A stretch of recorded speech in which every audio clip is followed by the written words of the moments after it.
You okay?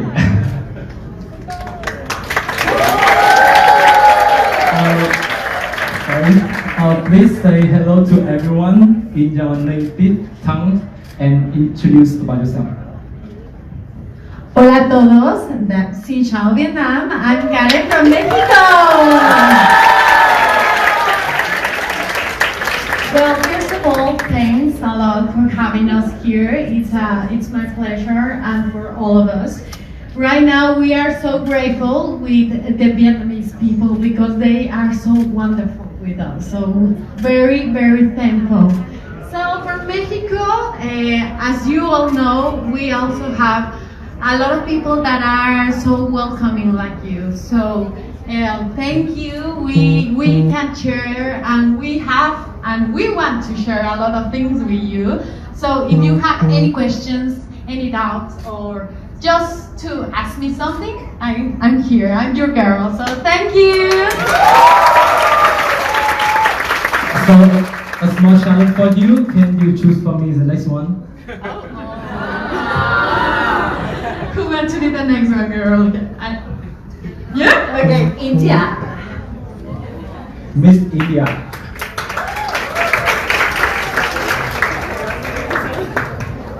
A very good afternoon to you all. Xin chào Vietnam. Firstly, it's my pleasure to be here amongst you all. It's so lovely to see you all and be at the University of Greenwich, Vietnam. This is lovely and I'm so proud to see you all pursuing your careers and pursuing your education because that is the most important thing in the world, to educate yourself and make yourself capable. So keep going, stay strong, make yourself even more capable and reach out to us. All of us queens are on Instagram. Anytime you need any guidance on any topic across the world, we are your girls. Thank you so much and lots of love to you. Thank you very much, and we will continue with Indonesia.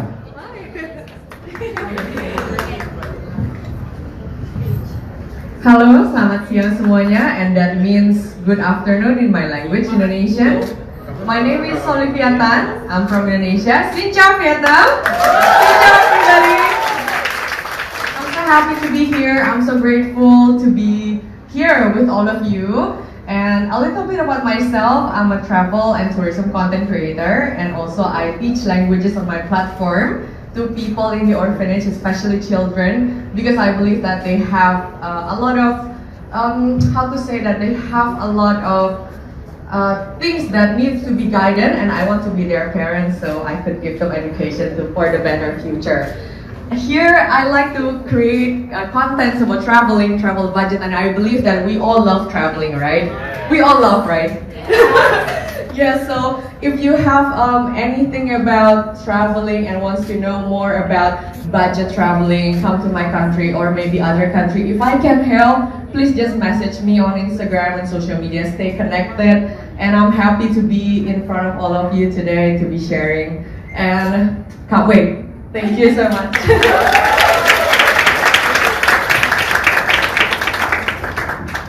Thank you, and the lady in the yellow dress from Miss Brazil, please. Boa tarde a todos. Good afternoon to everyone. My name is Luma. I am Miss Brazil Charm 2023. I feel really, really grateful to be here. It's a true honor. I'm a language teacher, and I know how much education can actually change your life. With my experience that I've been all over the world, I also know that culture can add a lot to your maturity and your development and also your career. So there's one saying that I have in my family is that knowledge is the only thing that you actually take with you when we leave this earth. So keep on pursuing it. That is the best thing you can do. Thank you very much.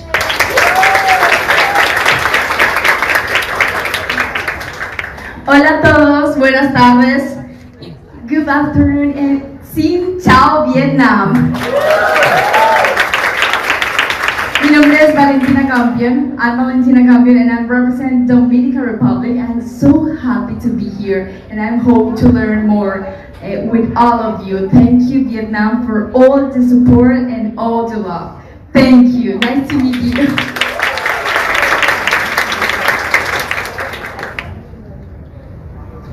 Hello everybody, olá a todos. Meu nome é André Correia. I'm Miss Charm Portugal, and I want to share an interesting thing because I'm a student. I'm a student at University of Greenwich in England, and I want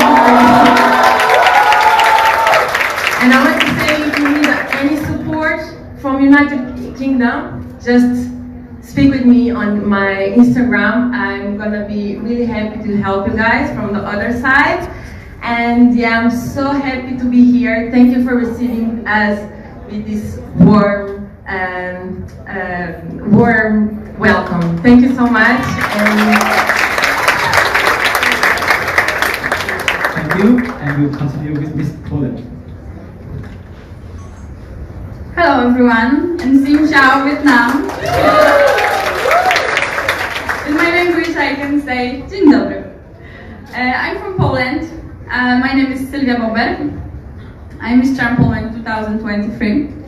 I'm modern influencer, so I show on my social media all of my tricks.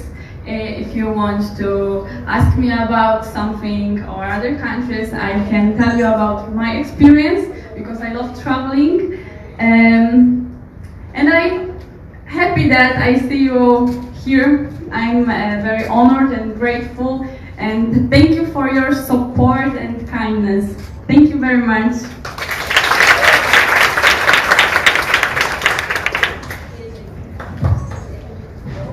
Sanwanani, my name is Brian Lunche Mazuma Mamalu Kachumatu Belmakumapes. Xin chào Vietnam.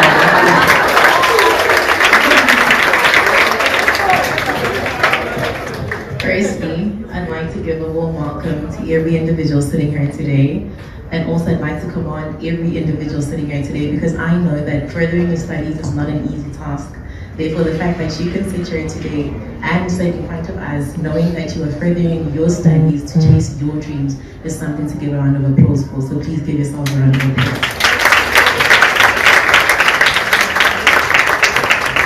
Now, coming from South Africa, I think everyone should know the great leader Nelson Mandela.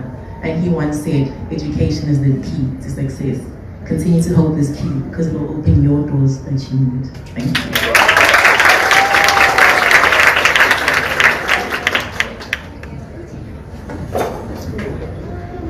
สวัสดีตอนบ่ายค่ะทุกคน Thank you Vietnam. Hi, my name is Patita Santivit, Miss Charm Thailand 2023. I have to say that we are a neighbor country, we are the same region, so I'm so fortunate to get to be here to spend 2 weeks with all of you, and because we share similar culture, similar mentality, food, and even the climate, I feel like this is my second home, and I was so lucky to get to work with Emirates Airlines for 3 years. I used to live in Dubai, and traveling was a part of my career. So if any one of you that want to know anything about traveling or even to get into Emirates Airlines or any airlines in the world, you can talk to me and connect with me on Instagram. I'm so approachable. Thank you.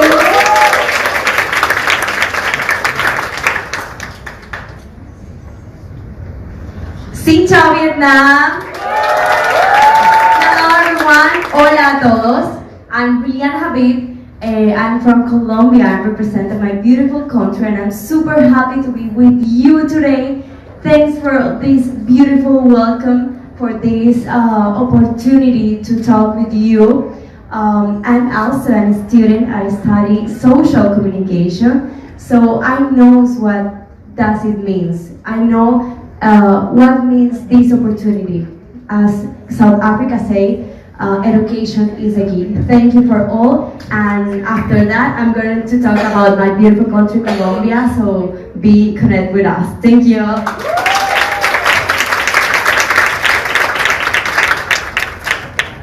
Konnichiwa. Xin chào Vietnam. My name is Julie Saji, Miss Charm Japan 2023. This is my first time to in Vietnam, and I love the weather and also Vietnamese people. I'm so happy and to feel grateful to be here, and I love traveling and learning new culture and traditions.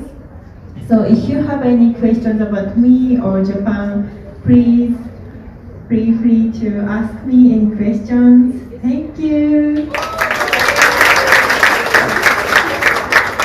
Thank you very much. And we continue with Miss Zambia. Is it okay? Yeah. I know you did a bit tired, right? Okay. Yeah. Great. Mulishani, Mulibwanji, Xin Chào, Vietnam. My name is Grace Miller and I'm representing my beautiful mother Zambia. I'm a teacher by profession. Not only that, I'm also a Sunday school teacher. I believe we are all born to be teachers because we begin learning once we are born until we die, learning continues. So I'm here just to encourage each one of you to continue pursuing what you believe in, because only you believe and know what you really want in life. No one can get what you want except yourself. So keep going, you can do it. Thank you.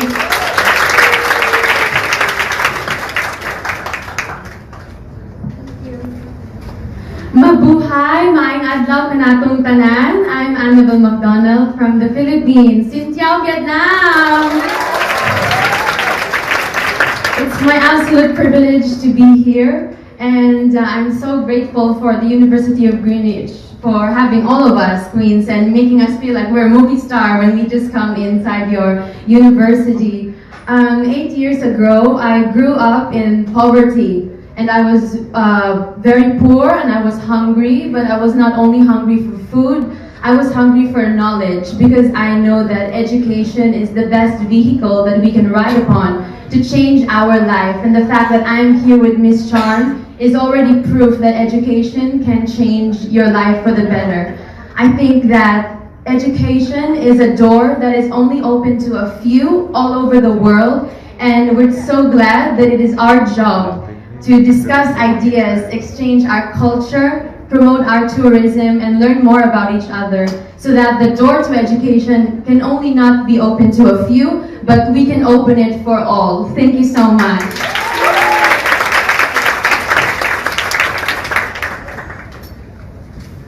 Hallo Vietnam, bedankt dat ik hier mag zijn vandaag. It means hello Vietnam, thank you for having us today.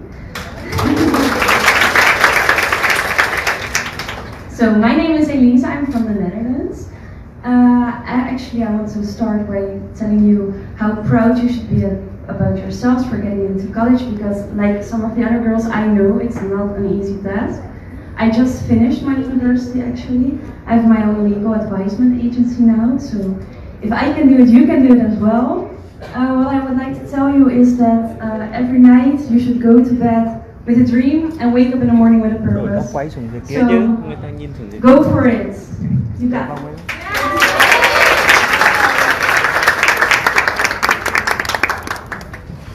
Saludos, buenas tardes a todos. Hello everybody, Xin chào Vietnam. I am Alejandra Buena Crespo, and I am so proud to be in front of all of you representing my beautiful country, Puerto Rico. I studied journalism, and I believe that education really is the reason that I am here today. I have 2 siblings, and all of us were able to go to college because of education, not only academically, but also in art. That's how we could afford our studies. So I believe that it is so important that we are here today discussing education, tourism, and culture.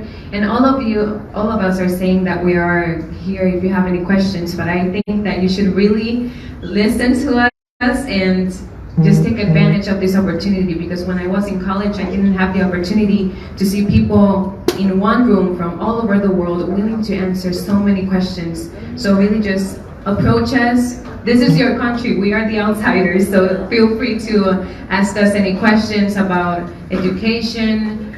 I speak Spanish and I find so many differences with the rest of the ladies that also speak Spanish. So even if we think that we know, there's always something new to learn. So thank you for having us, and just take advantage of this opportunity in your education. Thank you.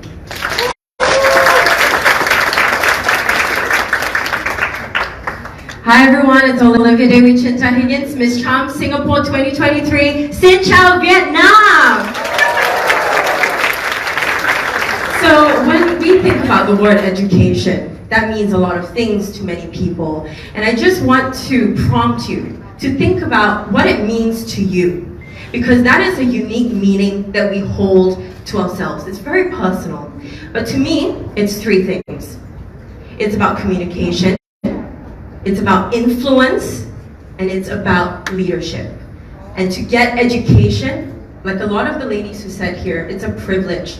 And we take it on with ourselves as a moral responsibility to further and empower the future generation with education. Round of applause for that. So in Singapore, we take that very seriously, and to be able to come here to Vietnam and to work with the Vietnamese people, I am incredibly honored to stand here in front of all these bright futures and smiling faces. You guys are incredibly warm. Your culture is very rich, and you don't forget your roots. And that is something the world can learn from. So thank you for having all of us here. I want you to remember that you can always come up to us. We are here to help you and to guide you. We are your sisters. And always be bold, lead with knowledge, and stay crazy curious about the world. Thank you. Lots of love. Thank you very much. And we have a lot of ladies who who already just sit there and they can introduce yourself. But to change the atmosphere, I want to invite the lady here to play a mini game. So yeah, to help you introduce about yourself. Okay, a mini game. Yeah. Okay, so we need 15 ladies. Please volunteer. 15. Yeah. So yes, we have the first line, the second line, the third, and the last. Yeah, just please come on the stage.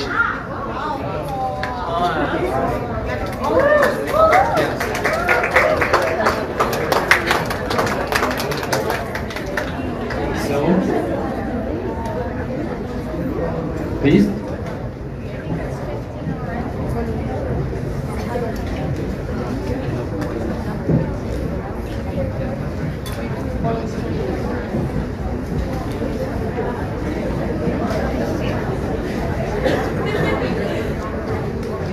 Now we need to divide into 5 groups. 5 groups. Yeah. Just randomly. Yes. Just make your own group, and we need to find group.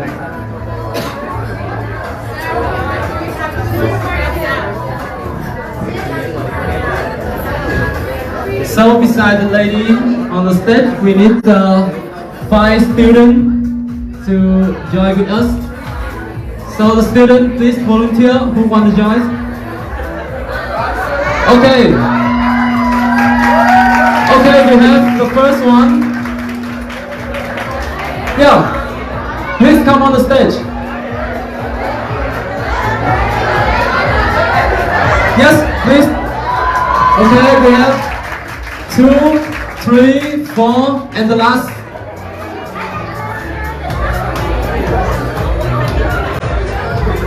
You will be the last one, okay? So please stand with your team member as a group. Okay, the student, please choose your group. Just randomly.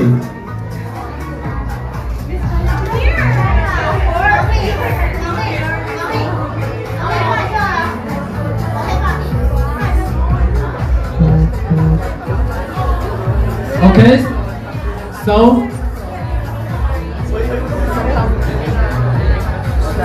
where's the group number 1?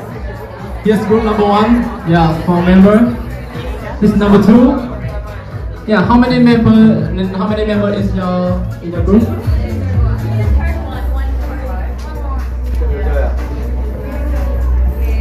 Okay.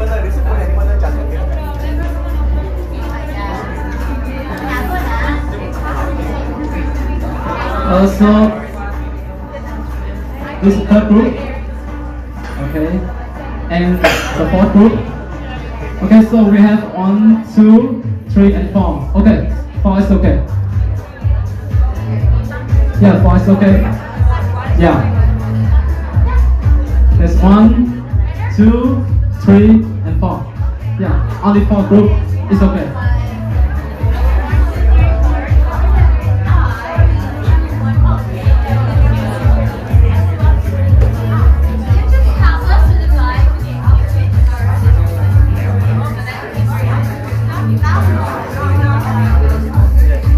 So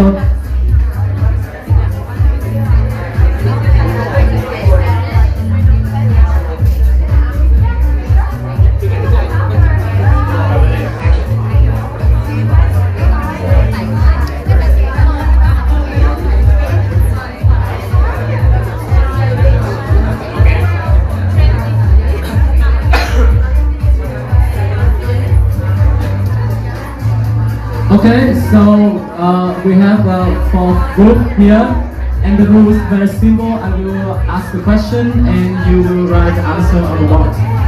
Okay? And of course, the winner will receive a special reward from organizer. Okay? Are you ready?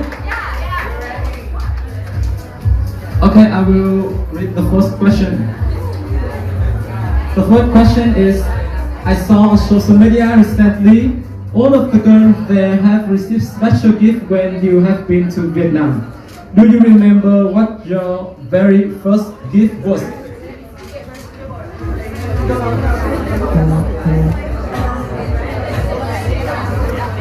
Okay. The fourth. What is your answer? Okay, let's talk a little bit about. So, ladies and gentlemen, I would like to introduce to you about our first gift when all the girls arrived at Vietnam. This is called Nam La, our Vietnamese traditional hat. Yeah. So basically, Nam is the hat and La means lips.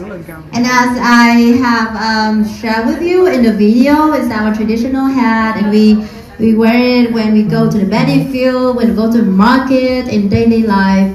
And my mom, she cannot live without it as a Vietnamese woman. Yeah. Wonderful. And the second rule is the first group have the answer, you get 1 point. Okay.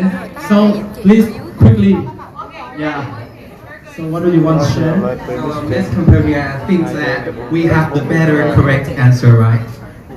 Yes, actually our first gift is from the clothes designer, Vietnamese designer. It's called Jiren. It's our first ever, the first gift that we got from during the first time here in Vietnam.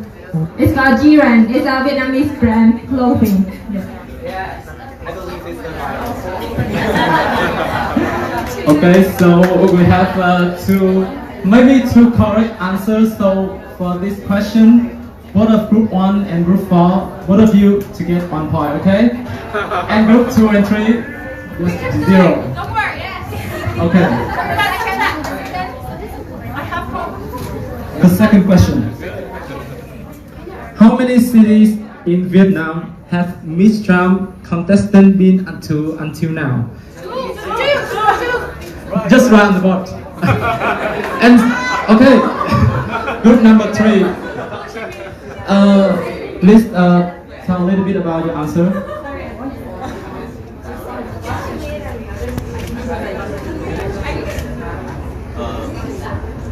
Okay, the number 2. Where's your answer? Where's your answer? Ho Chi Minh City and Saigon. You sure?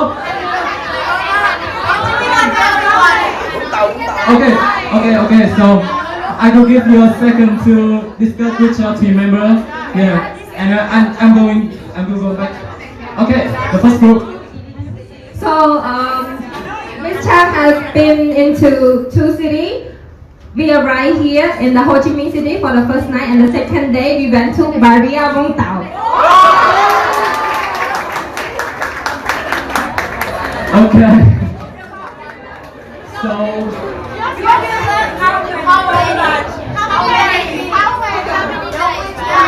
So my fault? Yeah. Okay. Okay. So all the team to get 1 point. And so. Okay. How many cities in Vietnam? Okay. So is that my fault? Yeah. Still my fault? Okay. So all the team get 1 point. So we have a 2, 1, 1, and 2.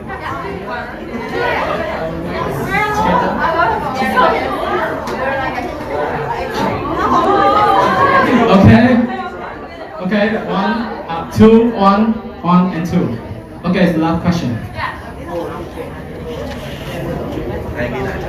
How many continents have Miss Trump contestant been? List them on the board. Contestant Miss Trump from which question? How many continents? Yes, continent. Okay, 5. Another answer. 3. You sure? 4. Okay, 4, 3. Okay, 4. Okay. Okay, let's share about the answer. Nick. So I think we have 4 continents in Miss Trump. They are from the lovely Southeast Asia and America and Europe and yeah, Australia. Africa, yeah. Okay. We have Asia, the Americas, Africa, as well as Europe. Okay, for the question, you correct the number, but you wrong when you list it. So, the question is still also how many? Yeah, he changed. Okay. For the question, I give the point for the third group. Okay. So, okay. So we have the point 2, 1, 2, and 2. Okay, so we are trying, so we need the final question. Okay, maybe the final question, but on my hand I only have 3, so I will give you a question. Let's guess how many students of Greenwich, Vietnam sit in our room today. Okay, we'll count on 10 and you need to write the answer on the board. 1, 2, 3, 4, 5, 6, 7, 8, 9, 10.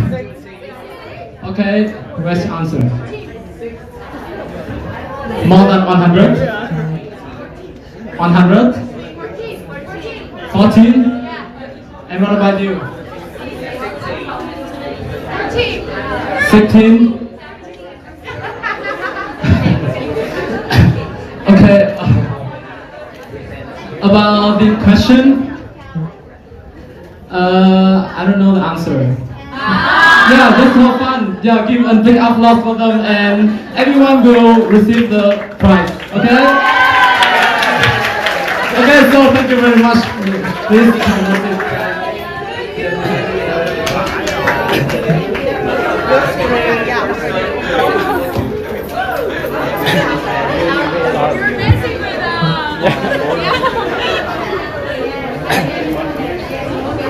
Thank you. Big it.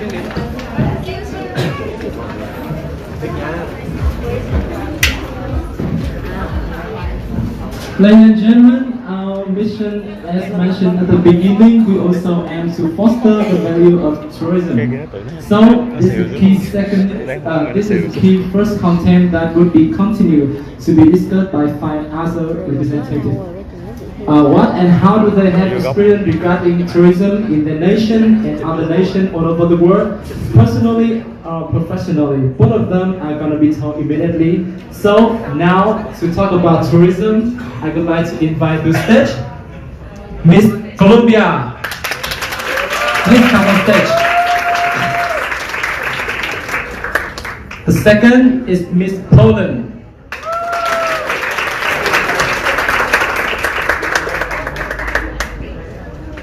The third is Miss South Africa.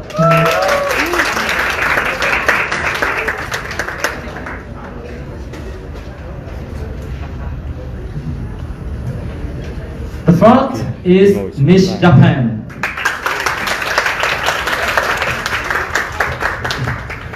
And the last beautiful lady, Miss Thailand.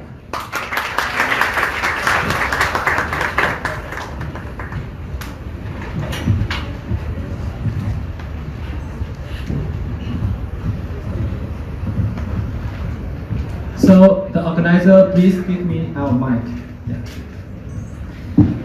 So once again, welcome to Vietnam. Yes, and I know that you already have a trip on Vũng Tàu Beach.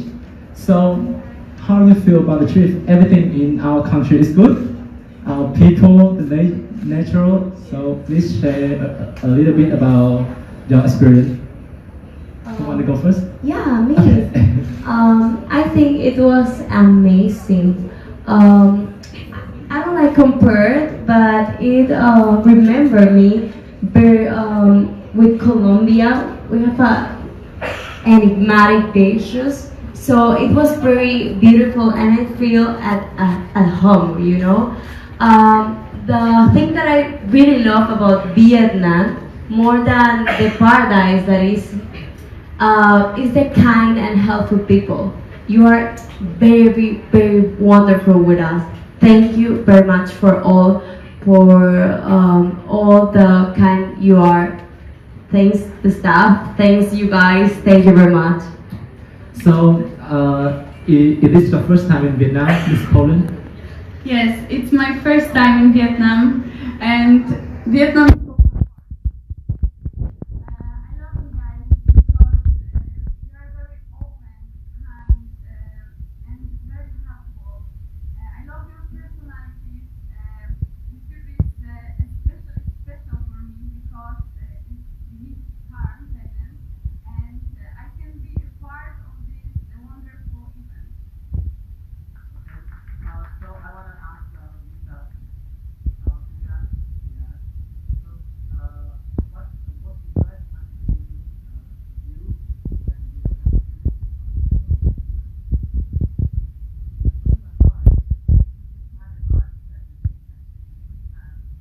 But for me, definitely coming from the Midlands in South Africa, which is a very dry area of KZN, I'm not from the coast, so having to feel the water again and be around the beach just made me feel like I'm in touch with who I really am, because I am a water baby. And just to further elaborate on that, it just means that I love being around water.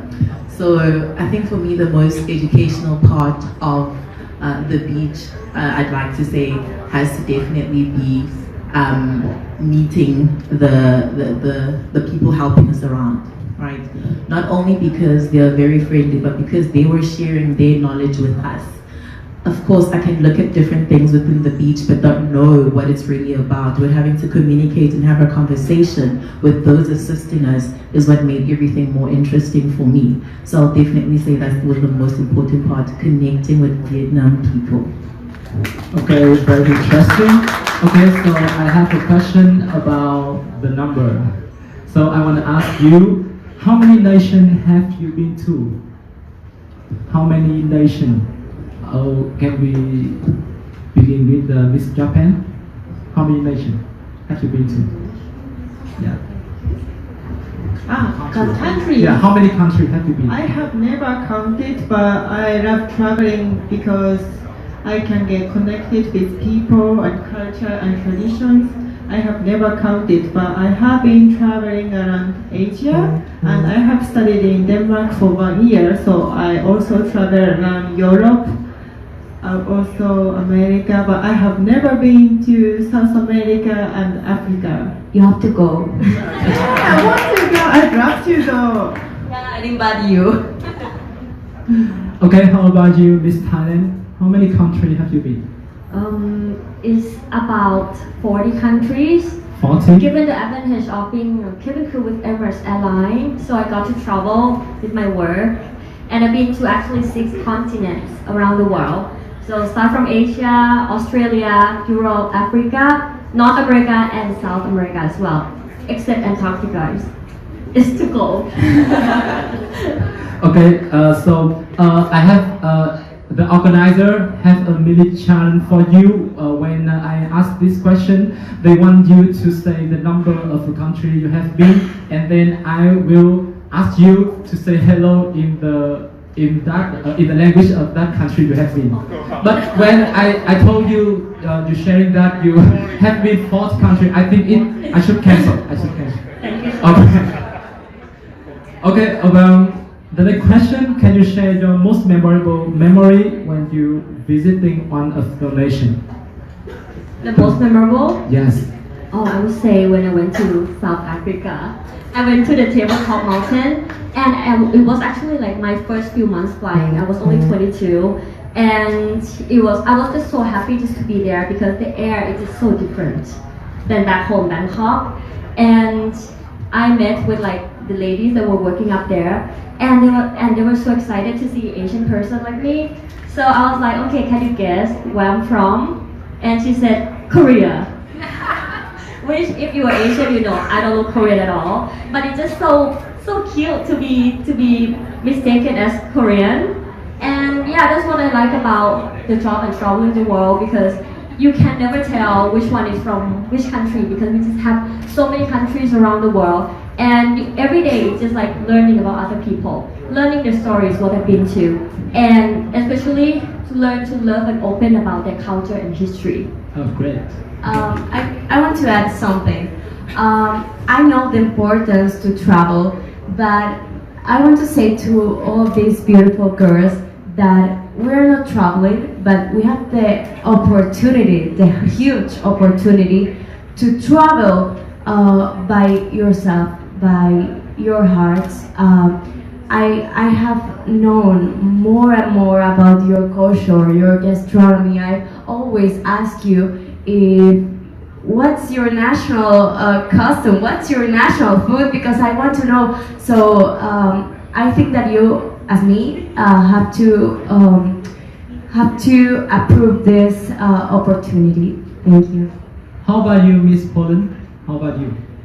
My memorable memories, it was on Sri Lanka, because during my stay on Sri Lanka, I had opportunity to see elephants.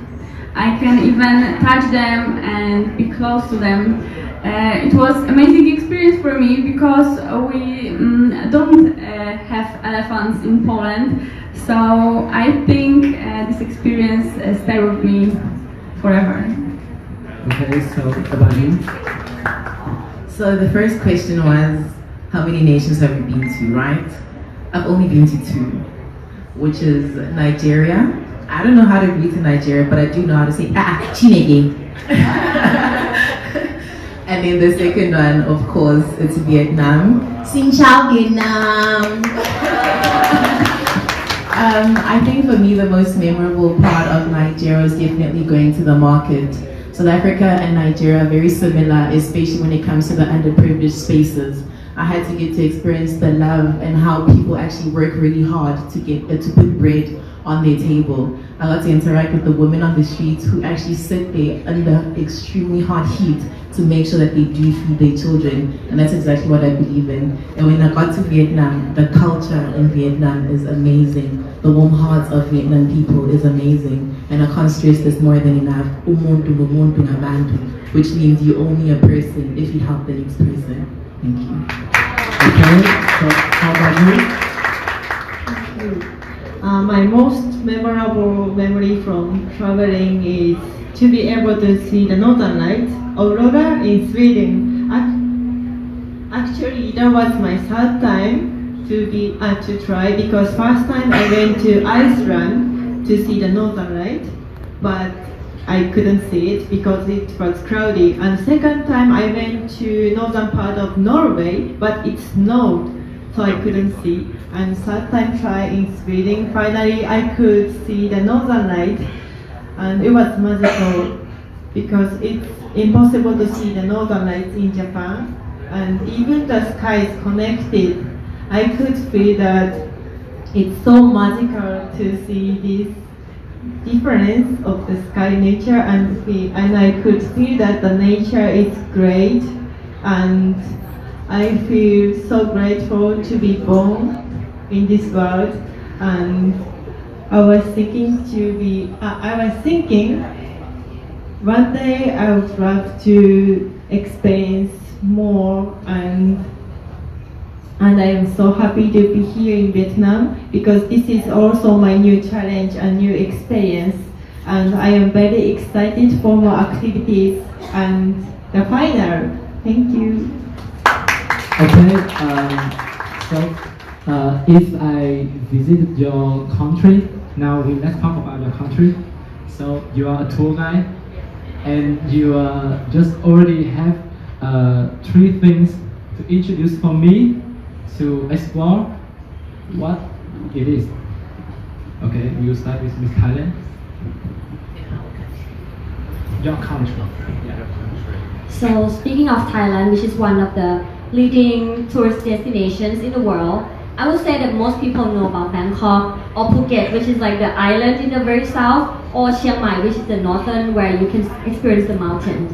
But actually, we have 77 provinces, and I would like to promote the tourism in the minor cities as well. So in my experience, I went to Lamphun, which is like the very north next to Chiang Mai, and it's the province that even most of Thai people never experienced there.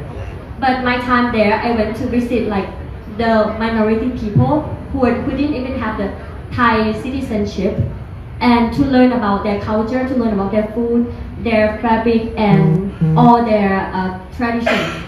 They did not look at themselves as they're like small people. They are actually so proud of their heritage. And that would touch me so much because for me, I would never thought that I would get a chance to visit a very small city like that.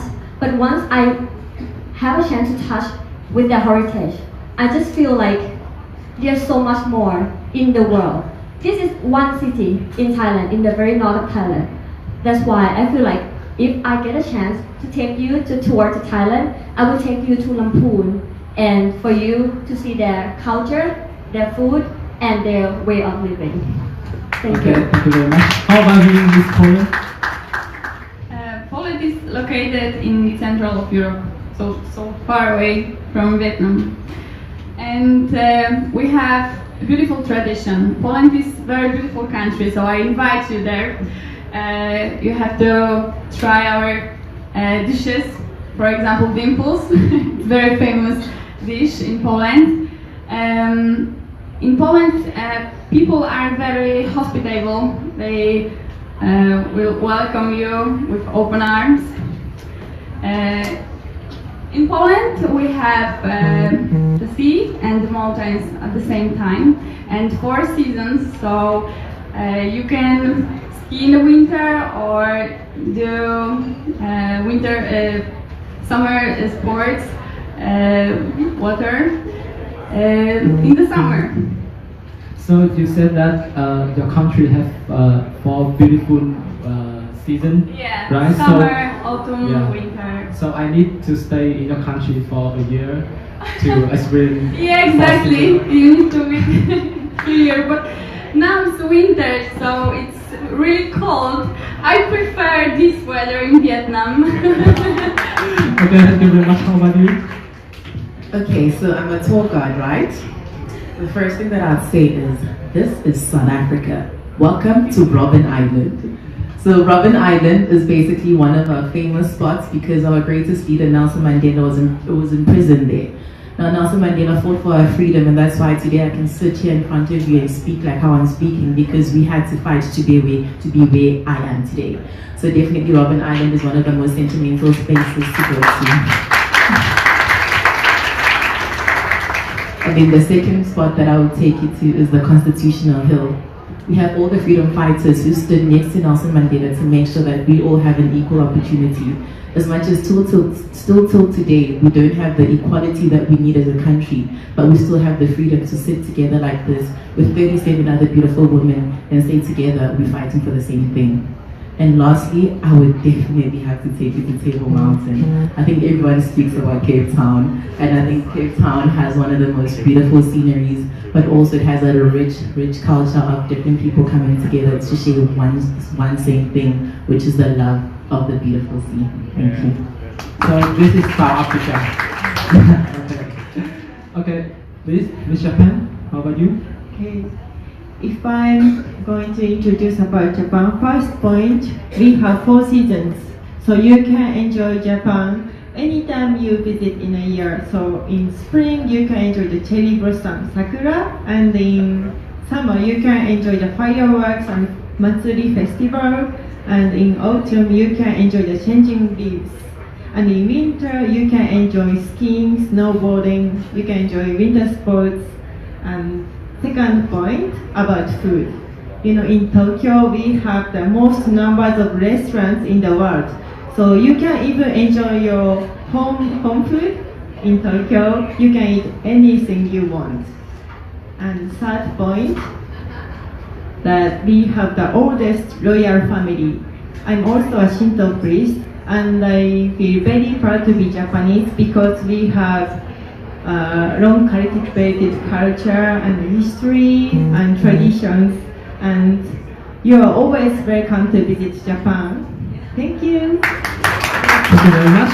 And how about you, Ms. Colombia? You said that we have to come to the American, so what do we have? Oh my God, I'm sorry, but 3 things are very few to Colombia. Today I want to talk about Colombia, about my beautiful country. I'm so proud to live there. Maybe when you're thinking to travel, you don't have in your mind Colombia, because we have, all of us have some famous places in the world, as Thailand, China, Australia, Italy, Spain, but you never think in Colombia.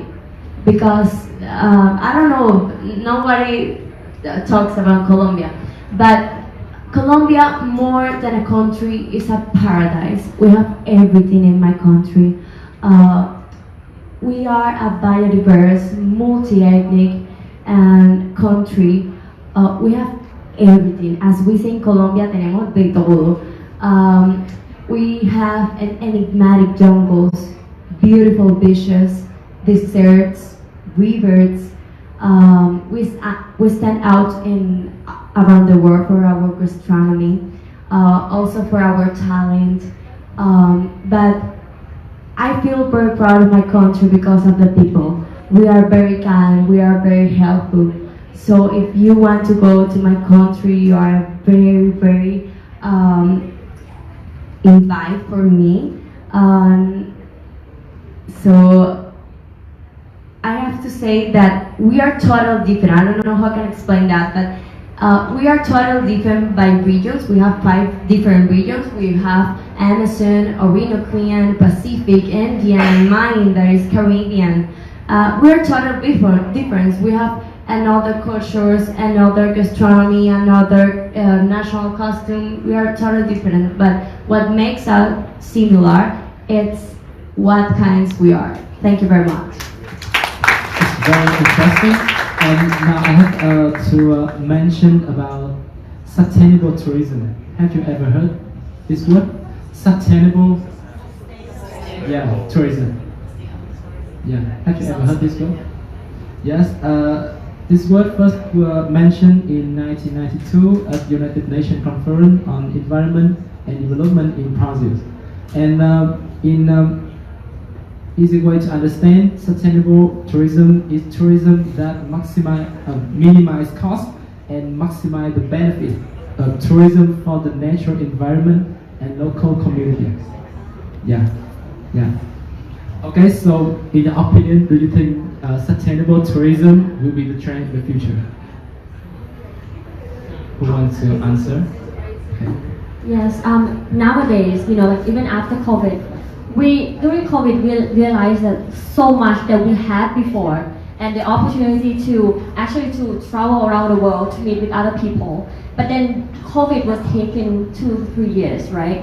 And you were just missing all the joys that you could have had when you were just like home.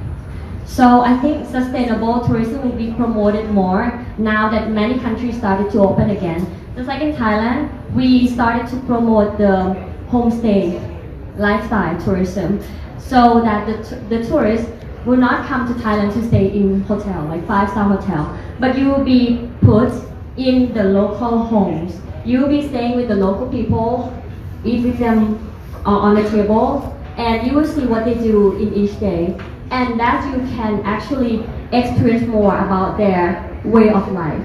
And I think this should be promoted more, because I actually want to experience all walk of life, all way of life in every country. Yeah. Okay, so about your perspective? Please just repeat the question. In your opinion, do you think sustainable tourism will be the trend in the future? Oh, most definitely. I strongly believe that with the effects of COVID, they have definitely risen the chances of us needing to rather increase our economy in our countries. I think COVID took a huge knock within our countries, and tourism actually does increase our economy, because that's when a lot of foreign exchange comes in. So with that being said, I think entering and leaving countries now, it either has become more expensive or it has become much cheaper. But it only depends which country you go to. So sustainable tourism I think will definitely take its turn in the future, or not only because people will rather be more advanced in terms of traveling, but then with the lack of job opportunities within our local communities as well in countries, people are more hungry to travel outside to get those job opportunities, which I've already noticed, because within my country the employment rate is extremely poor. So we find ourselves wanting to seek for help outside. Therefore, if we are able to implement sustainable tourism and be able to leave our country much easier, then I think that will be much better for a lot of us. Yeah, interesting. Your perspective. So, how about another lady who want to share about this topic?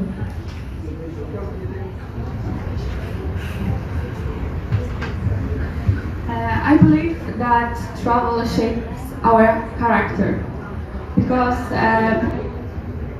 if we travel, we can get to know new culture, new people, new personalities, new language, and if we be close to the local people, we can be closer their culture, and I think it's the most attractive things in traveling. Yeah, yes please.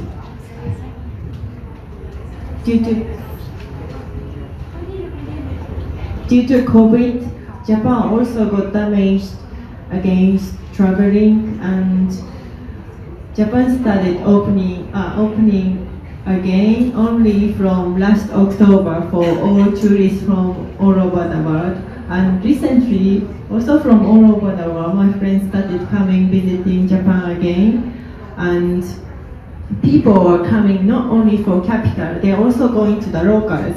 But maybe you know, but normally Japanese people don't speak or understand Japanese. So most of the foreigners got very confused. They cannot even order taxi or booking restaurants. So I think it's more important to be connected by language. So I think if there's any application for you can get order taxi or get bookings through Japanese application, I think it will be easier and more smooth to get connected with Japanese people and foreign tourists. Thank you. Okay, so this is the last question of the tourism session. So thank you very much, and we will come back with you on the Q&A sessions. Okay, thank you very much. Thank you.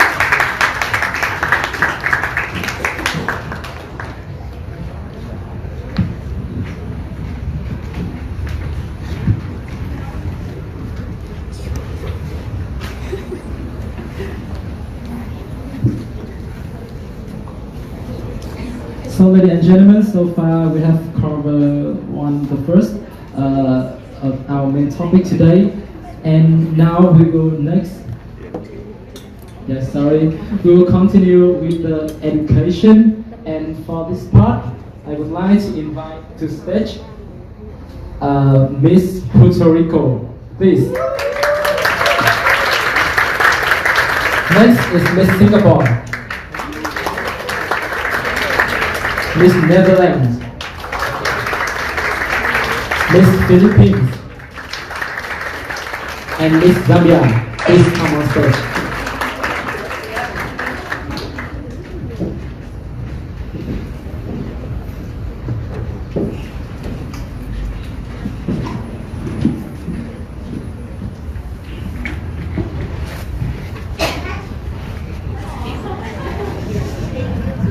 Good afternoon, lady. Glad to see you here. Yeah. Now we will talk about education, and when I read this topic about education, it makes me remember when I was a kid, when I was studying in secondary or high school. So I'm not good at math, physics, and chemistry. Yeah. Yeah, okay. So how about you? Which subject did you enjoy the most? And yeah, which subjects? Okay, we will begin with Puerto Rico. Puerto Rico, yes. Yeah. I was good at math, but I didn't enjoy it. Yes. I do enjoy music and arts a lot. And I don't enjoy history and science because it's difficult to me. But ever since I was a little girl, I remember being in the primary school and I was with a dance teacher. And she did a little group with the students and I got up every morning so excited to go to school because I would have to rehearse with the rest of the girls. So I think that it's important to motivate students not only in math and science, but in all the things that can help them in their life as well. Yes, so can you sing? If I can sing? Yeah. Okay, just maybe a little bit. Okay. Yeah. You're putting me on the spot, huh? I'm sorry. Okay, I'll sing a little something. Yes. Many nights we prayed with no proof anyone could hear. Every night a hope or song we barely understood. Now we are not afraid, although we know there's much to fear. We were moving mountains long before we knew we could. Yeah. So wonderful. How about you, Miss Philippines? You don't like math? Just like She me? sings as well. Oh, okay. Oh, you're putting me on the spot now, huh? Well, I tried very hard to like math, but math just didn't like me back.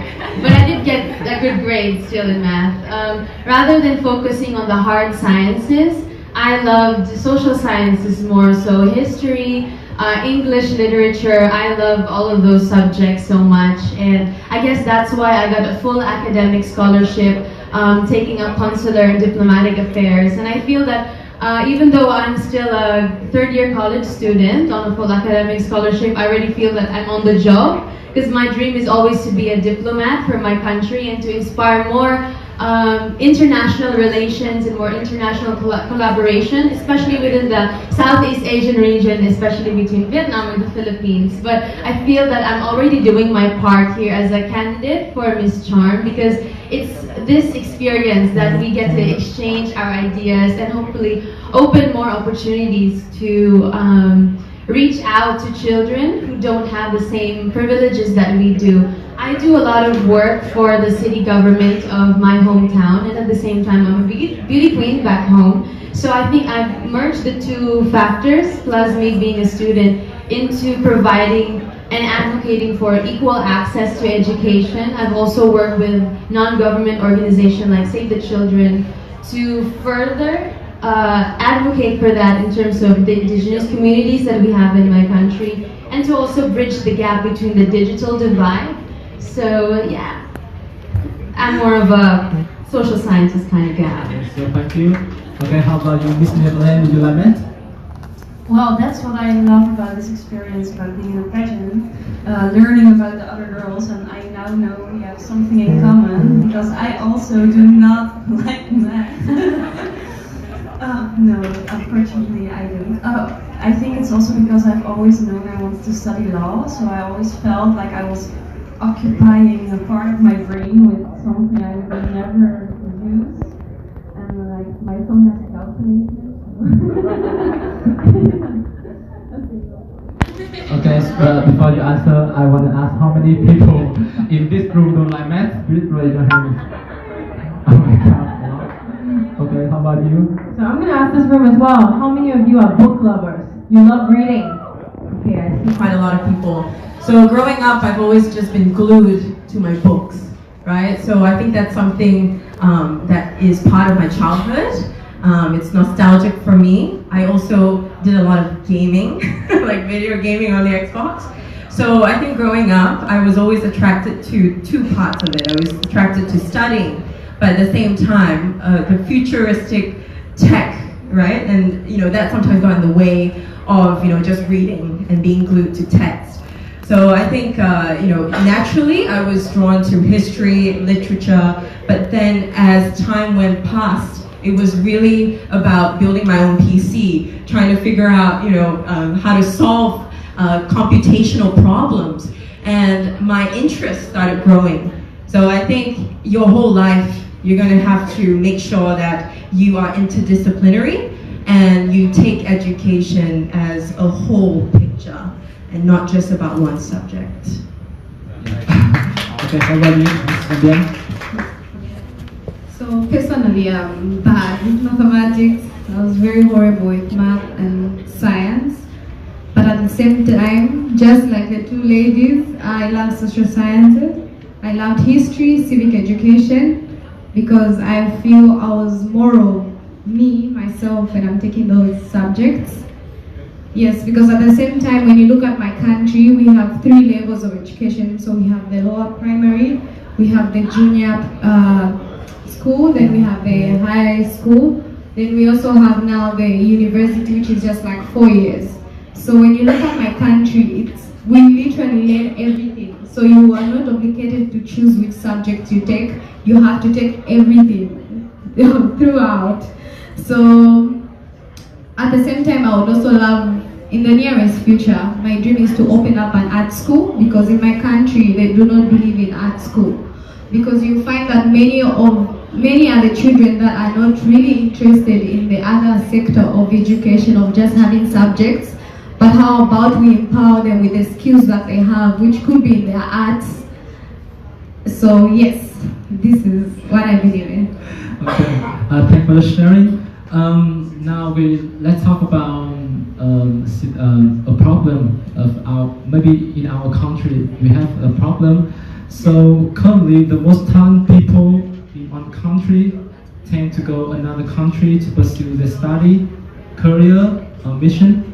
Around the world, this also happens in many countries, in some countries too.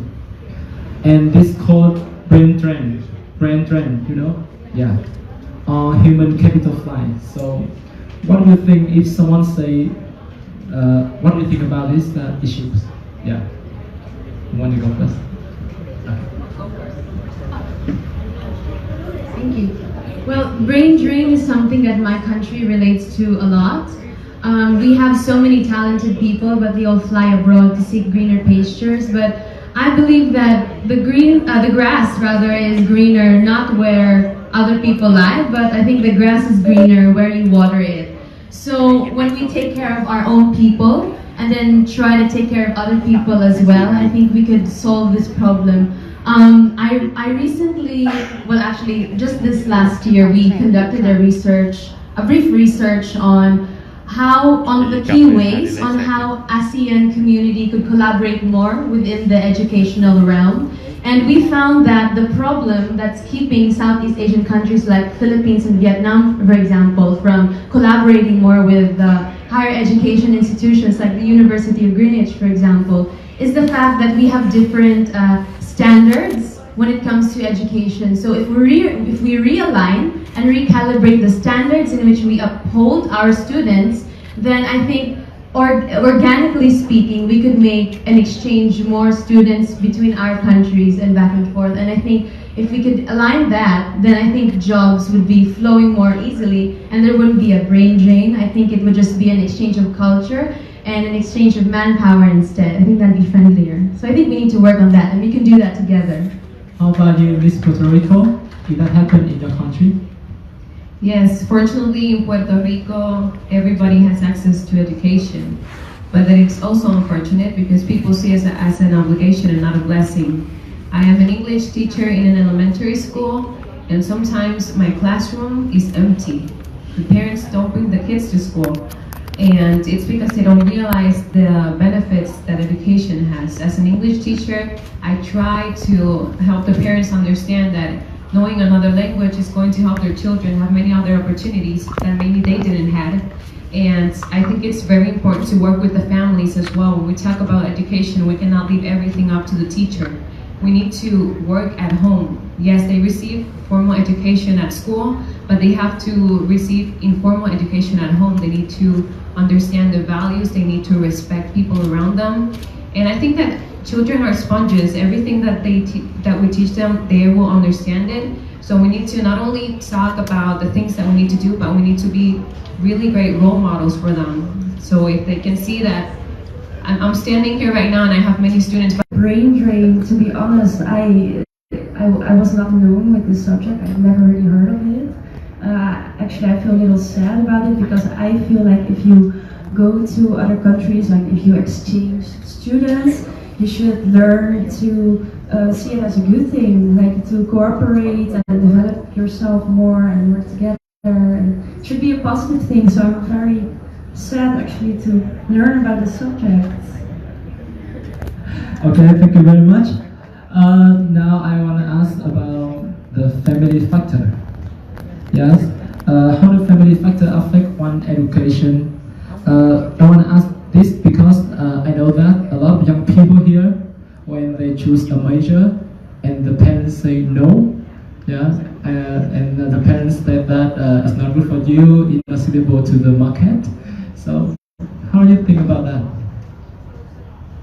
So I can speak for Singapore. I think Singapore has a very competitive society in general. And there's history to that as well. I'll share a bit later. It really comes down to values and what people value, right? And when you grow up and you adapt to a very competitive society, it is natural for the family to be drawn to certain roles with certain societal expectations. But then, as the world evolves, I think that also changes.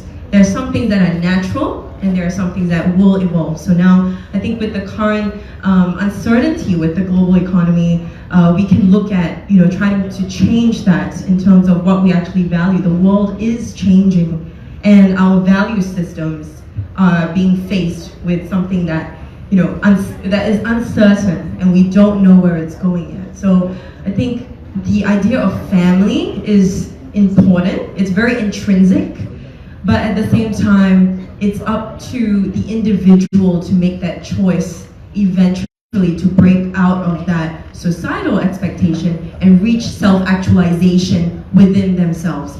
And to get that, it's through education, but with education, it's life experience.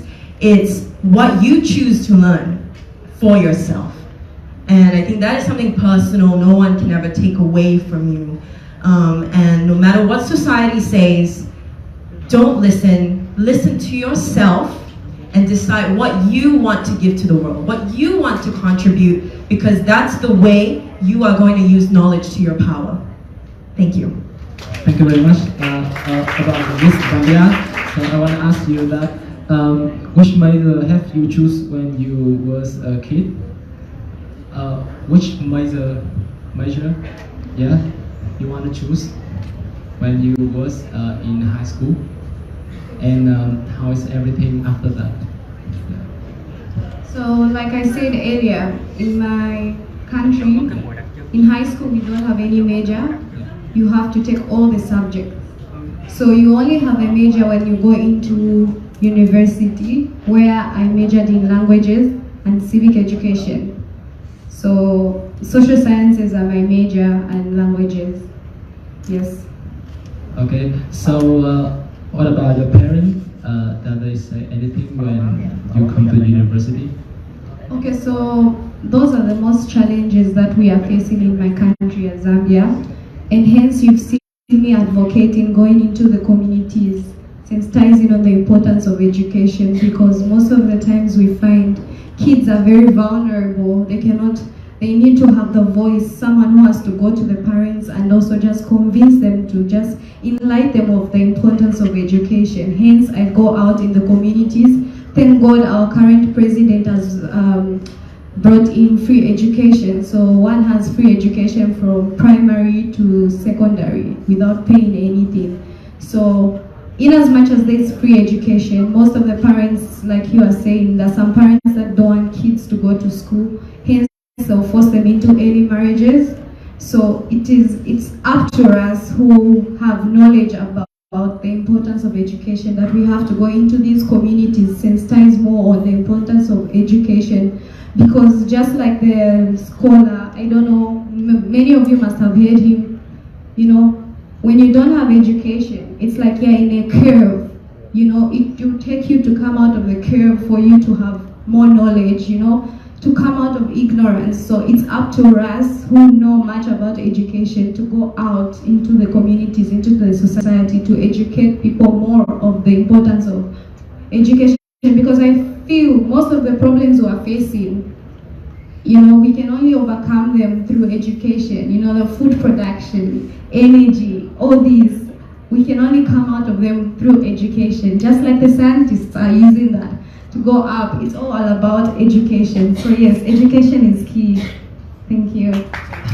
So I hope that in the future, maybe Greenwich University can come to Africa.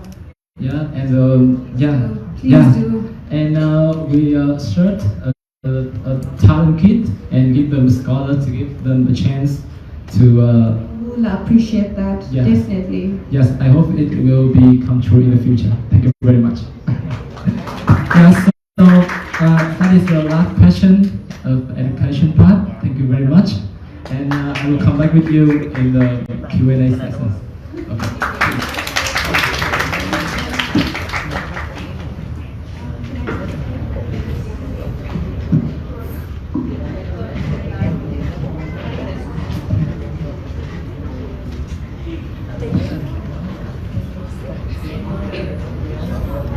So, ladies and gentlemen, let's go into the cultural topics, and I would like to invite to the stage Miss South Sudan, please.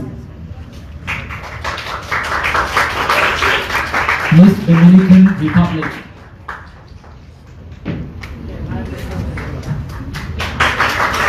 Yeah. Miss Portugal.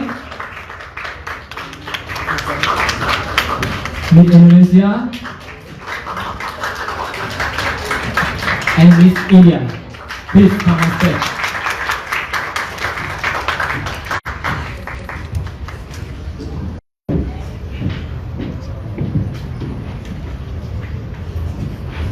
So, good afternoon again, beautiful ladies.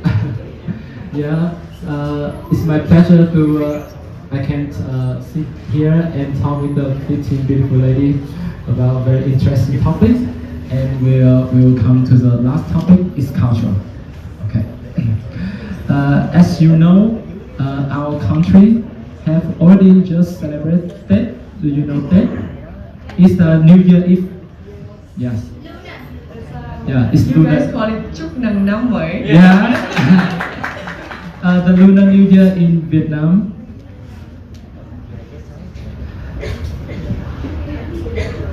The Lunar New Year in Vietnam, we call it Tết.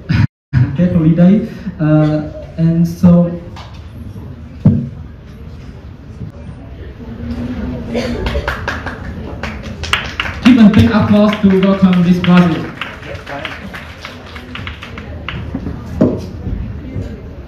Sorry, everyone. We tried to help out.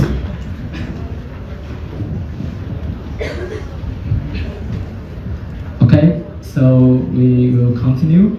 Yes, I've already said about the Lunar New Year or the New Year Eve in your country. So, in your country, what do people often do to celebrate New Year Eve? Okay, so maybe we can start with Portugal. Yes, and of course in traditional way. Yes. All right. Hello, everybody. In Portugal, we celebrate on the 31st of December.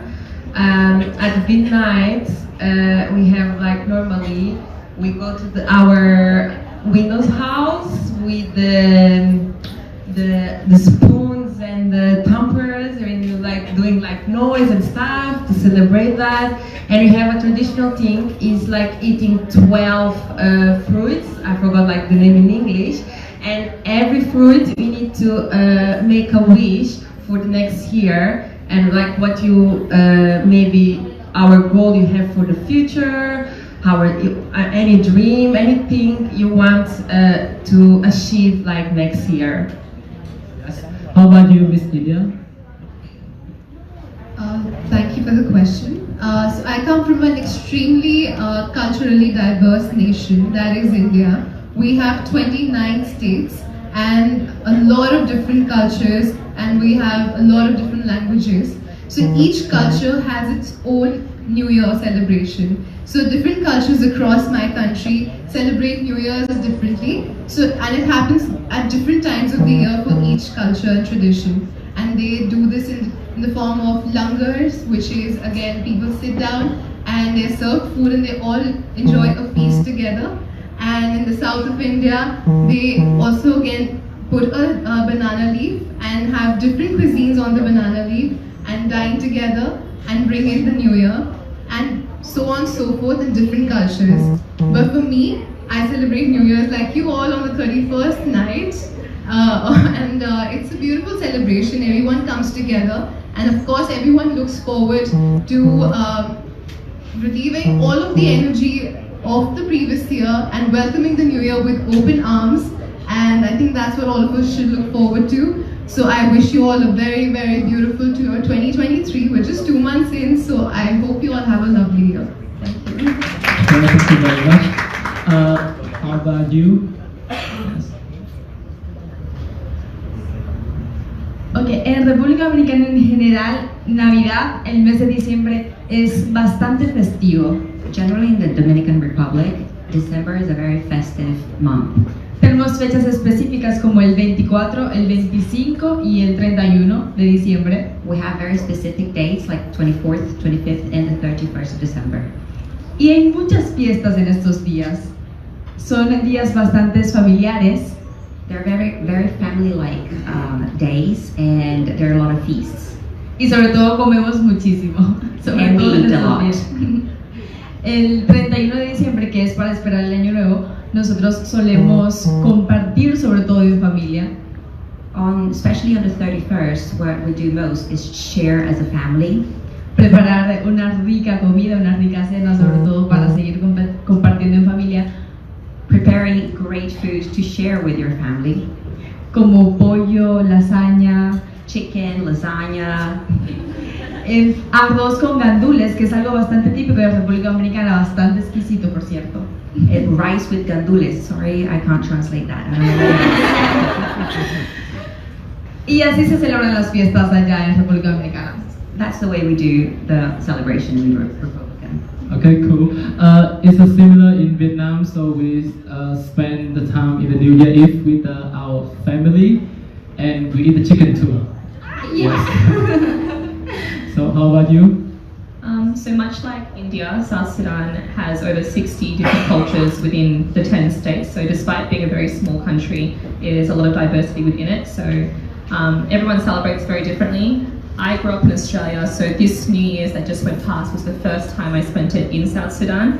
And what we did is you go to church very early, everyone cooks and you bring different meals, you eat those meals together and you pray and you light a candle, and as soon as it hits midnight, everyone then walks home with their candle and you project your good intentions for the new year onto it. So it's kind of beautiful because as you're driving home or walking home, you see everyone around you with candles lit at night time, and you have to keep the candle lit until you get home so that all your positive intentions can come through at the end of the day.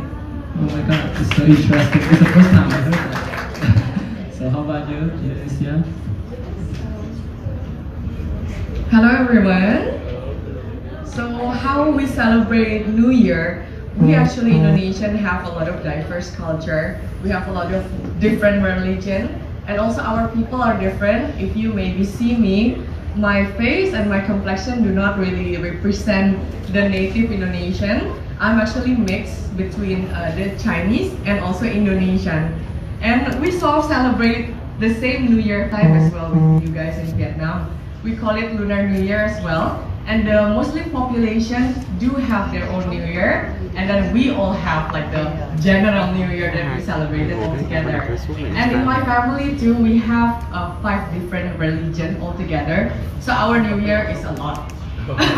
And we eat a lot all the time. But I will be focusing on the New Year that we celebrated in the Lunar New Year because of my father is of a Chinese background. And we have like a lot of superstition, like for example, we cannot brush the house, we cannot clean the house for 3 days. And then also, if you wanna, yeah, it's the same thing, exactly, yeah. So we have like all these thing of the superstition that you cannot cut your hair after the 15 days of the Lunar New Year, and then so many things. And I think that is something really weird if we tell to other people like why is it like that? But it's my tradition. It's the tradition that makes me who I am. And also nowadays I learn to be proud of, to tell everybody that, oh, this is how I grow up. It might be different, it might be weird. Yeah, super weird actually. But then if I make it a story and practice it, there are always very meaningful behind it. Thank you. Yes, just for my family, we don't clean our house for the first 3 days of year. Yes. Miss Brazil hasn't answered. Yeah, Brazil is what translate now because I speak English but no. Okay, so thank you very much. Okay, let's talk about cultural appropriation. Yeah, for example, like a foreigner wearing outside. Do you know outside is a traditional custom in Vietnam? Maybe they're wearing in informal ways, or maybe a little bit offensive. So the Vietnamese people, when they saw that, they feel a little bit uncomfortable. So we call that cultural appropriation. Yes. So how do you think about the issues, and do you think it's totally bad? Okay, so Virginia. Again, coming from a country that is so diverse and we have different dresses and cultural outfits throughout the country, and we have so many people from our country living abroad in other countries and representing our culture internationally. I feel that cultural inappropriation could come into being at a lot of in a lot of ways and a lot of places. However, I feel that if it is not being done out of disrespect, it should be appreciated. Because if somebody is trying to take your culture across the globe and represent your culture internationally, it should be appreciated. However, I would obviously stand up for and speak against the belittling of a national outfit or a national culture costume. So I would say that respect any culture's outfit. However, if you wish to wear it and don it with respect. Okay, thank you. In Portugal, we don't have like we are like free for use like what you want to wear. You are free. But basically, I can say about experience I have it in Egypt. I went to Egypt with a friend, and of course, when you go to these countries, it's good you do a small research before, because sometimes you need to know what is the culture, what's like maybe you can, how behave, because sometimes you think you're like behaving in a certain way is good for you, but for them is not. For example, I had a friend, we went to Egypt, she went like a shorts and a crop top. For us in Europe, in Portugal, is something normal, but there was a little bit offensive because we are walking in the streets and everybody was like looking at us because normally the woman should like wear clothes and to be respectful on the streets you need to be covered, and she didn't know because for her it was normal. But I want to say like is, for example, when you go to another country, is really good, do a little bit of research to don't be like, have this kind of behaviors. Like I came to Vietnam, I researched everything before, try to know like a little bit more about your culture to be in a good way. Yeah, that's it. Okay. Yes, please. República Dominicana en general es un país bastante diverso. In general, the Dominican Republic is a very diverse country. Incluso nosotros estamos inspirados por otras culturas como África, España, indígenas también. And our country is really inspired by other cultures from Africa, indigenous people. Así que creo que cada país tiene esa libertad de poder tal vez inspirarse en la cultura de otros países, y no veo eso necesariamente como algo ofensivo en sí. So I see like each country should have the freedom to be inspired by other cultures and not take offense by it. Así que puedo decir que en mi país no se vive eso. Nosotros somos bastantes liberales, bastantes abiertos. So I can say that in my country we don't have that. We're very open and free. Y así como nosotros somos inspirados por otras culturas de nuestros ancestros, pues no pasa nada si otras personas también toman algunas cosas de mi cultura. In the same way that we are inspired by our ancestors, it's really nice for other people to take inspiration on that too. Okay, let's hear about South Sudan, please. I think for me, I will echo the same sentiment that all the girls have been saying, which is essentially, I think the difference between cultural appropriation and cultural appreciation is that education aspect. If you educate yourself on what it is that you're wearing, what the meaning behind it is, how to actually wear it, it completely changes the context of what you're doing in that situation, and it comes across a lot more respectful. For me, I had an example where I had moved back home to South Sudan. So I was in Juba, which is the capital city, but for my birthday I wanted to go into one of the other towns and the other districts to go and explore. And when I arrived there, I had come in jeans and very Western attire because that's normal to wear in the capital city. But as soon as I had arrived in, it was called Terkeka, when I arrived there, the locals immediately embraced me because it's known as a touristy city or town. So they embraced me, took me to the markets and picked out local attire for me, helped me tie everything on and explained to me the different prints and what they mean. So me and all my friends stayed there for 2 nights, and over those 2 nights we continued to learn more about the culture whilst wearing their clothes, and it was not cultural appropriation, it was actually appreciation because I walked away with a stronger sense of understanding. Okay, thank you. So thank you. I think for me, if you talk about the culture in Indonesia, it's really, I would say personally, complicated. Because sometimes we think that it's okay, but some people maybe think it's not okay. But for me, myself, I work as a content creator who creates travel information. I have been to 40 different countries alone as a solo female traveler. And I think it is also a responsibility where we travel, we would like to do research and also ask the people we know. Like for example, here in Vietnam, I would ask you, hey, how should I wear ao dai?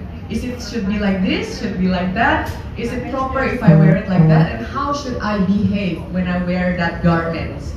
Because I know that people in Vietnam are really, humble, really reserved. And when you wear ao dai, you shouldn't behave like, out of control, because you just want to respect how the local actually behave like, and then get yourself immersed into the culture, into the tradition that you are wearing.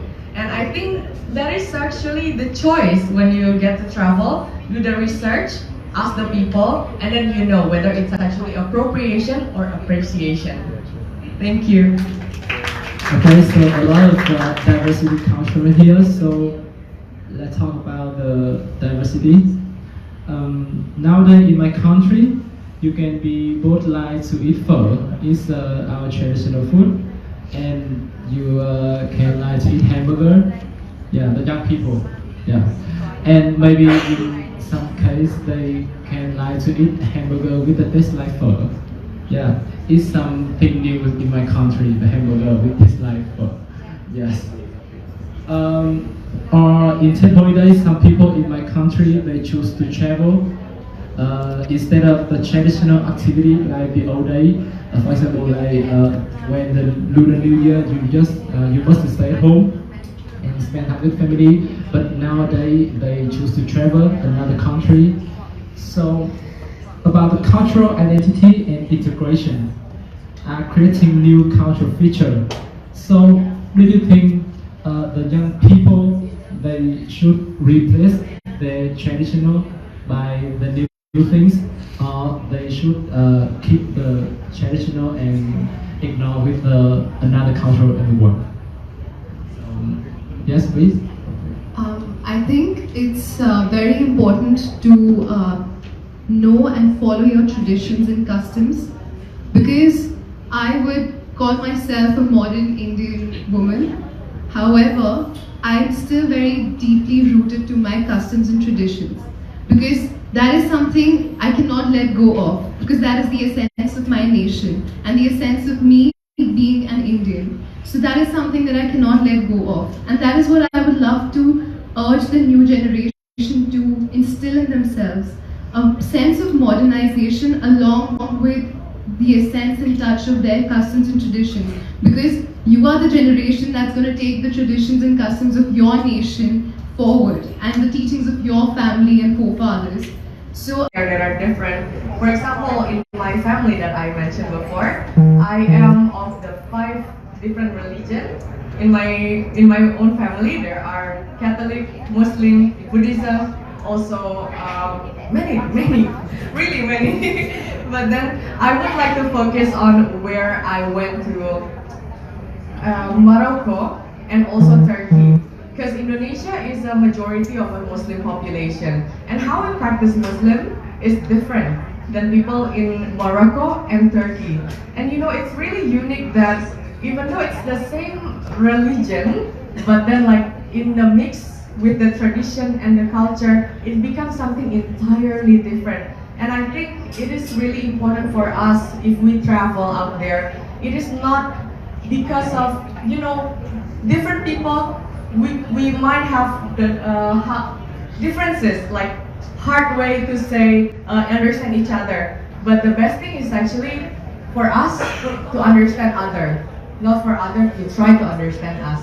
And that is for me to take in to get to know the culture. Thank you. Okay, so thank you very much. And this is the last question. That's my last question. But we have a lot of questions over there from our Vietnamese students. So please back to your seat and listen to our students. Yes. Thank you very much.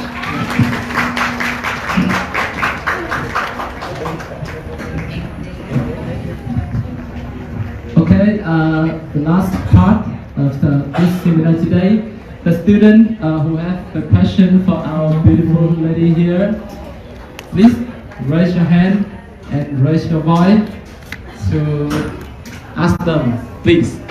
Okay. We will have 3 students with 3 questions for this part. So don't hesitate to raise your hand. Okay, yes please.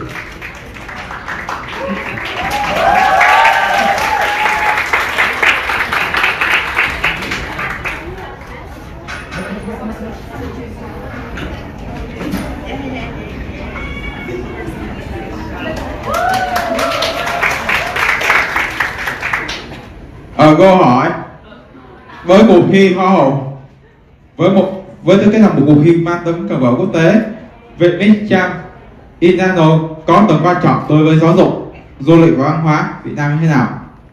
Okay. Sorry, I will speak in Vietnamese a little bit for him. Em muốn hỏi đại diện nào ở đây cụ thể không hay là em hỏi? Đại diện của Việt Nam. Việt Nam. Ok. Có một các nước luôn. Ok, Việt Nam, đại diện của Việt Nam.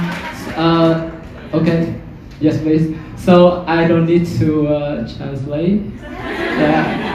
You can translate for everyone. Yes, one more time. In Vietnamese. In Vietnamese. Calm down.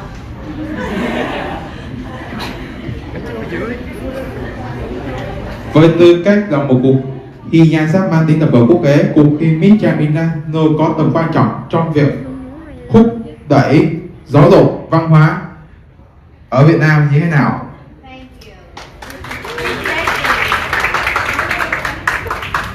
So the question is, as an international beauty pageant Miss Jam 2023, how's the importance of the competition to Vietnamese people with the tourists, education, and the culture of Vietnam? So I would love to share with you as a Vietnamese citizen and the representative of Vietnamese people right here. So I'm very happy to see all the beautiful ladies here because I'm just so proud of my country, and I think that you can feel it from me, right? I'm just so passionate about Vietnamese culture because my entire life is here. I've never studied abroad. I never stayed or lived or studied in any country. My life is here, and I know this place so well. So I know the potential of Vietnam. And I would love to share with you about the relations of education and tourism. So that's why I would love to use this platform as MeetCham 2023 to improve the image of Vietnam. Because I know if Vietnamese people, they can get opportunities to have higher education, they can communicate with international friends. So when you're here, right, you can feel that Vietnamese people, they're so charming, they're so warm, but they don't know how to communicate. So when you talk to makeup artists, they don't know how to put on eyelashes, they don't know what you want. But from inside of our heart, we want to do so many things to all of you here, beautiful girls, and all international guests when you come to Vietnam. So I know if MeetCham, the brand, goes big, people can know more about Vietnam, and the investors from the world, they can come to Vietnam, they can bring us a higher education. So Vietnamese people, they can talk to, and they can show our hospitality to tourists. So together we can improve Vietnamese tourism. For the culture of Vietnam, I know for the food, the decorations, all the beautiful places that you have been, I know that maybe it's hard for you to get along with it, right? Sometimes. But don't you find it is beautiful? All the cultures, yeah, beautiful. And I would love to be here with all of you. That's why I would love to join MeetCham 2023 as a Vietnamese representative. Because I know it's so important to Vietnamese people because I love Vietnam. I love my country so much. Yeah, I would love to invite all of you to make the brand go big. Yes. Thank you so much. Thank you. Okay, thank you for your answer. Very yeah. Oh my What? God. Speechless? Wonderful. Okay. Yes, please, the lady. Yes.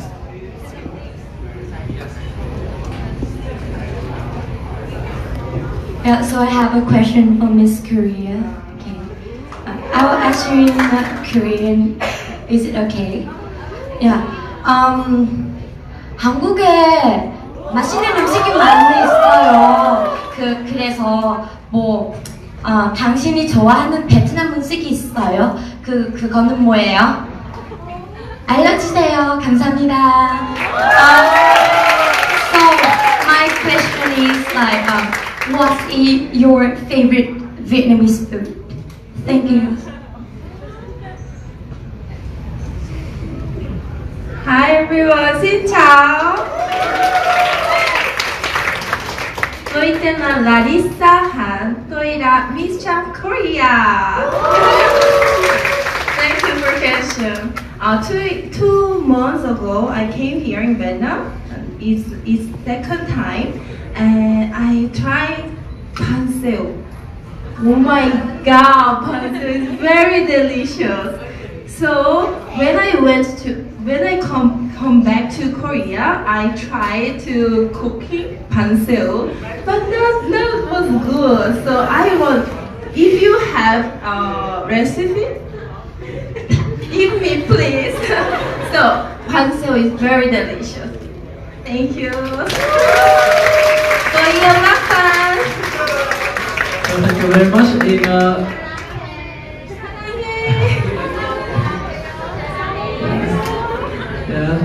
In Greenwich, Vietnam, we have a Korean club. So maybe the girl, you come from Korean club, right? Okay. Thank you very much. Your Korean is perfect.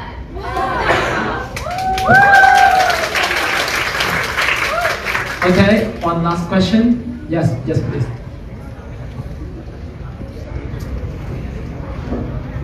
Hello ladies, you are totally gorgeous today.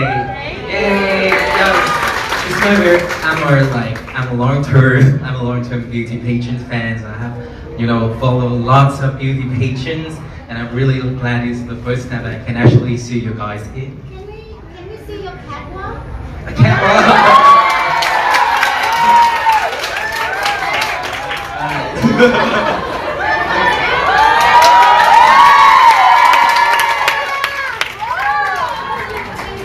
Okay, actually for a question, but okay.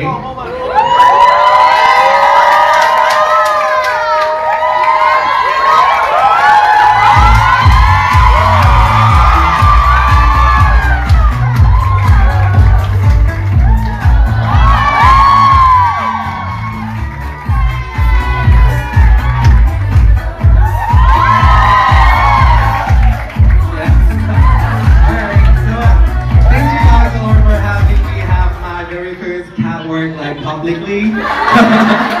Alright, yeah, I've been practicing like at home, dreaming of maybe on the stage one day.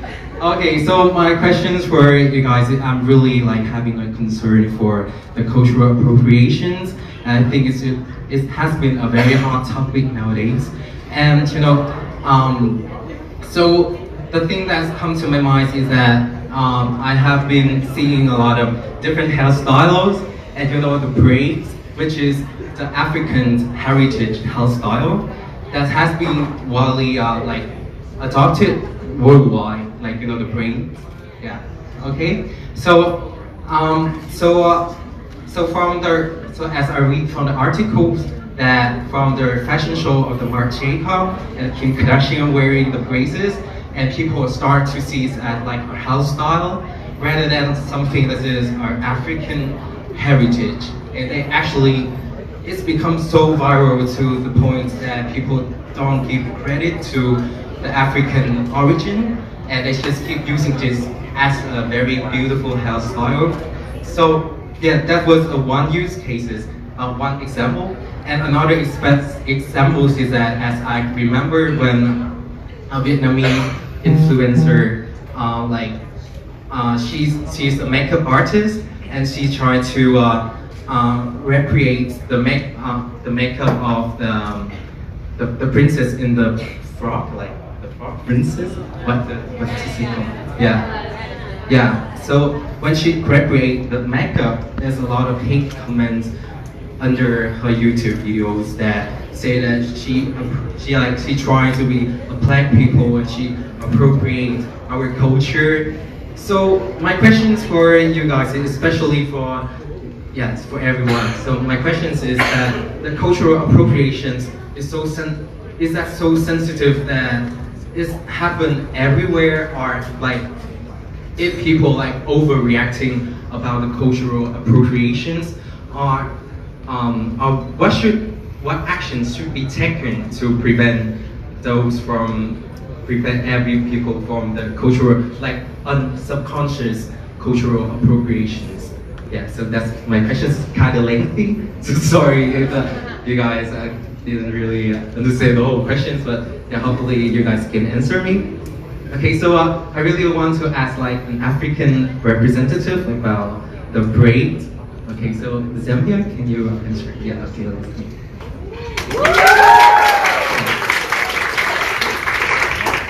Thank you for that question. So for me personally, I feel culture is being diversified now, and this is something that we should appreciate, because if I see Philippine doing braids, I'm amazed. It's amazing.